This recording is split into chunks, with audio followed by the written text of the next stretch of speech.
কেঁচা হালধিৰে ৰন্ধা মুৰ্গী মাংস জালুকীয়াখন স্বাস্থ্য উপযোগী। হালধি আমি বিভিন্ন প্ৰকাৰে খাওঁ। মাছ বা মাংসৰ লগত তৰকাৰী ৰান্ধি যে বহুত বেছি ভাল লাগে নহয়নে? আজি অকণমান লোকেল মুৰ্গীৰ সৈতে ৰান্ধিলোঁ। এতিয়া যে গাবোৰ বেয়া বেয়া লাগে, চৰ্দি, কাহ, গাৰ বিষ এনেকুৱা হয়।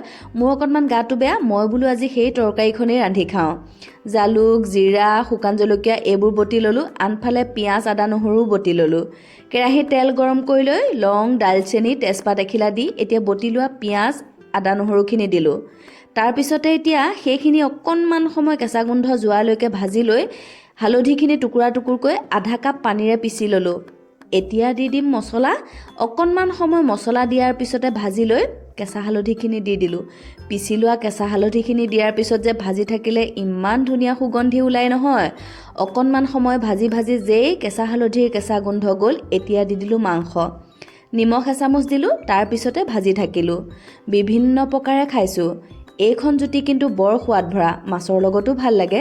আলু দুটা দি দিলোঁ। আলু দিয়াৰ পিছতে আৰু অকণমান সময় ভাজিলোঁ।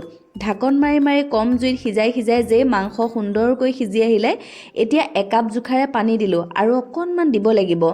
একাপ পানী দি লৰাই লৈ ভালদৰে সিজাই যেই মাংসখিনি সিজি আহিলে, এতিয়া আৰু আধা কাপ দি দিম। লৰাই ল'লোঁ ভালদৰে, চালোঁ জোলখন আৰু অকণমান জুলীয়া জুলীয়া হ'লে ভাল হ'ব। পানীটো শুকোৱাৰ লগে লগে আৰু আধা কাপ দিলোঁ। আৰু অকণমান সময় উতলোৱাৰ পিছতে ধনিয়া পাত ছটিয়াই দিলোঁ। পৰিৱেশন কৰিব হ'লেই। যদি নাই খোৱা খাবচোন দেই।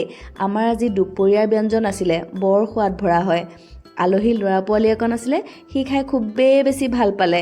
সি কৈছে, আণ্টি এথনিক ৰেচিপি বৰ সোৱাদ ভৰা হৈছে।